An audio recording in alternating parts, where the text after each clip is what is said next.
Hello, everyone. This is Pastor B with Tuesday's Touch for December the 22nd. And we are in the middle of a Tuesday's Touch series entitled Nativity. And during this series, we have been looking at the people who were at the nativity or the birth of Jesus. Remember that the word nativity just means a significant person's birth or the time of birth. And so when we talk about the nativity of Jesus, what we're talking about is his birth, which is recorded for us in Matthew and in the Gospel of Luke. We looked last week at Joseph and how he made a tough decision and did something hard for God and was blessed on the back end. And this week, we look at the shepherds. Now, let me tell you that last week I made a boo-boo. I said that it was the wise men at the nativity of Jesus, and it was just a mistake. Charge it to my head, not my heart. It was not the wise men, it was the shepherds that were there. And this is how it plays itself out. The Bible tells us that on the night that Jesus was born, the shepherds were in the field tending to their flocks, and a heavenly host, which is just a whole bunch of angels in the sky, spoke to the shepherds, telling them that the Messiah will be born in the city of David. Their first response was fear because this was a supernatural experience, but then after the angels left, they became inquisitive and wanted to go and see. So they left where they were and they went to the city and found the baby there, the Messiah. And then after they saw him and paid homage, they went to tell everybody what they had seen and what God was up to. It was an amazing time. Now, on the surface, this does not look or sound like anything significant. There were some shepherds in a field, and God desired to speak to them about the Messiah, so they left and went and saw. But when you look and read between the lines, this is somewhat of a scandalous text.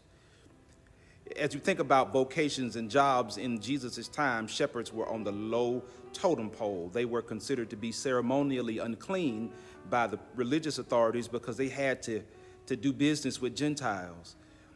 They could not testify in court on your behalf. If you asked a shepherd to testify for you, their testimony would not be believed. And again, because they were considered to be ceremonially impure or unclean, it's highly likely that they were not allowed to enter into the worship space.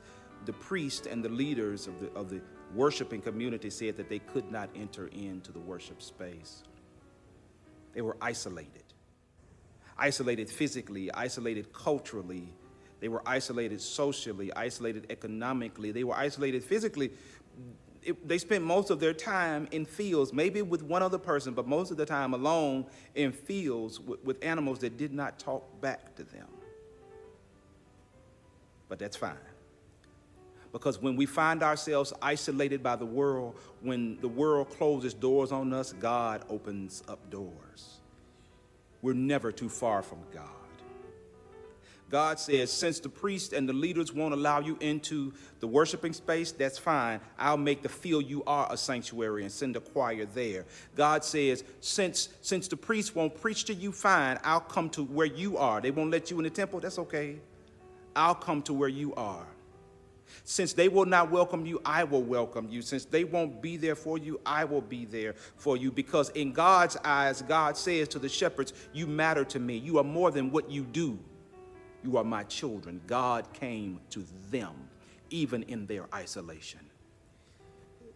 I'm an African-American Presbyterian, and there are not many of us. And because of that, I often spent my time kind of isolated religiously.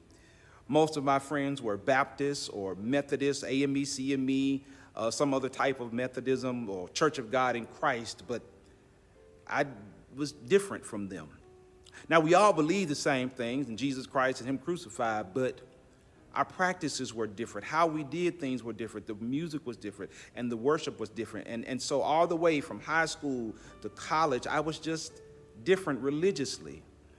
Even when I became an adult and was a pastor in Memphis, I generally was the only Presbyterian at the table. I didn't have any conversation about the Baptist convention and the Baptist pastors meeting. I didn't go to the general conferences of the Methodists. I was generally by myself at those religious gatherings. I knew people, but we didn't have the same language.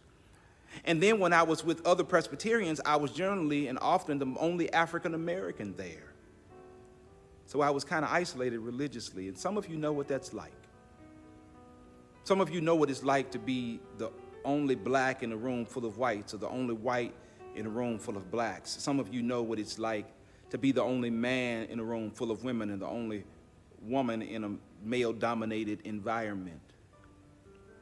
Some of you know what it's like to be the only 50-plus-year-old in an office space full of millennials.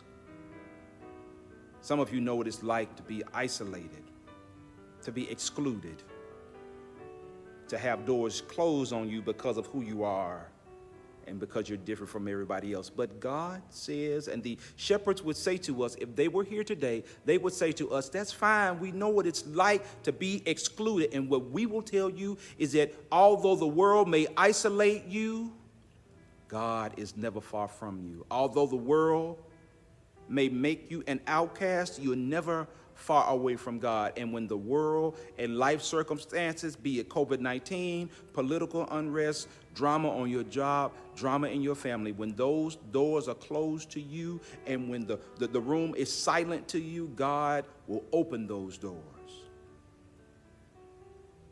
When you can't come to God and when nobody else will come to you, God will come to you and replace your ashes for beauty.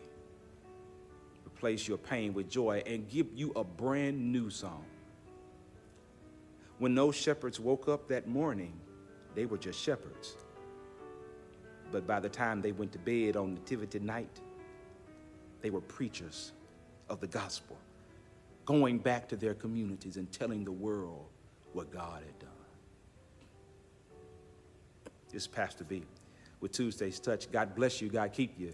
You have been touched.